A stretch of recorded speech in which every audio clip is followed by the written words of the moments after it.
Hello friends, આજે આપણે તહેવારો માટે દાદી નાનીથી બનતા આવતા વાનવાની રેસીપી જોઈશું. આને તમે ફાફડા કે વાનાપુરી પણ કહી શકો છો. સ્પેશિયલી આ સાતમ આઠમ ઉપર બનાવવામાં આવે છે.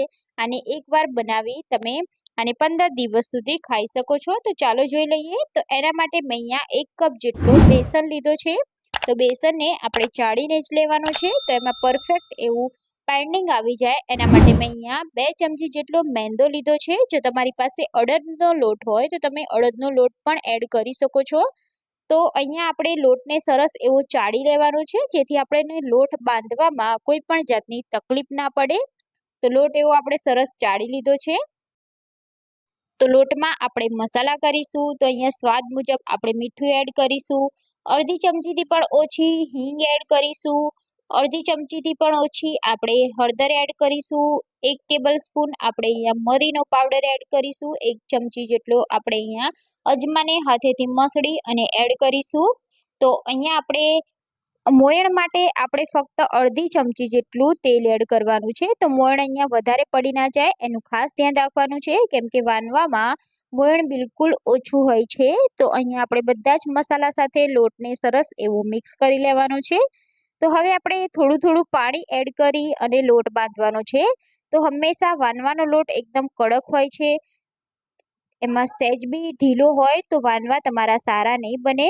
તો અહીંયા આપણે લોટને એકદમ કડક બાંધવાનો છે. તો અહીંયા તમારે ખાસ એ વાતનું ધ્યાન રાખવાનું કે બેસન હોવાથી પાણી બિલકુલ ઓછું વાપરવાનું છે. જો બેસનમાં તમે પાણી થોડું પણ વધારે એડ કરી દેશો તો બેસન એ પાણીથી ઢીલો થઈ જશે અને લોટ સરખો નહીં બંધાય. એટલે બને ત્યાં સુધી પાણીનો બિલકુલ ઓછો ઉપયોગ કરવાનો છે. તો થોડું થોડું પાણી એડ કરતા જઈ અને એકદમ કઠણ એવો લોટ બાંધી લઈશું. તો અહીંયા તમે જોઈ શકો છો, મેં એકદમ સરસ એવો કઠણ એવો લોટ બાંધી લીધો છે. તો જ્યારે પણ આપણે વાનવા બનાવતા હોય ત્યારે આપણે આ લોટને એકદમ સરસ એવો મસળવાનો હોય છે. જ્યારે દાદી નાની બનાવતા હતા ત્યારે એક નવી ટ્રીક સાથે એ લોકો બનાવતા હતા, જેથી એમના વાનવા ખાવામાં ખૂબ જ ટેસ્ટી લાગતા હતા. તો આજે આપણે એ ટ્રેડિશનલ રીતથી એ વાનવા બનાવીશું.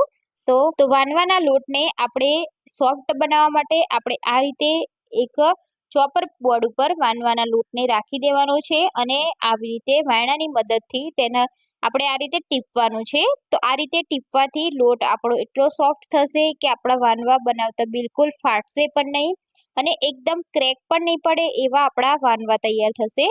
તો અહીંયા બને ત્યાં સુધી 10 થી 15 મિનિટ આપણે વાનવાને લોટને આ રીતે ટીપી લેવાનો છે. તો તમે જોઈ શકો છો, પહેલા લોટનો કલર અલગ હતો અને અત્યારે લોટનો કલર એકદમ અલગ થઈ ગયો છે અને એટલો સોફ્ટ લોટ થઈ ગયો છે.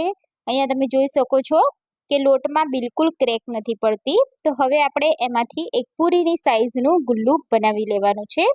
તો ગુલ્લું અહીંયા આપણું બની ગયું છે. હવે આપણે આમાંથી વાનવા તૈયાર કરીશું. તો વાનવાને વણવા માટે આપણે આ રીતે ઓરસિયો લઈ લેવાનો છે. લોટને આપણે હલકો એવો મેંદામાં ડીપ કરી લઈશું. જો તમે ના કરવો હોય તો તમે ડાયરેક્ટલી પણ વણી શકો છો. તો હવે આપણે લોટને આ રીતે વણવાનો છે. જે રીતે આપણે ફરસી પૂરી બનાવતા હોય અને એકદમ પતલી પૂરી વણતા હોય એ રીતે આપણે આ લોટને વણી લેવાનો છે.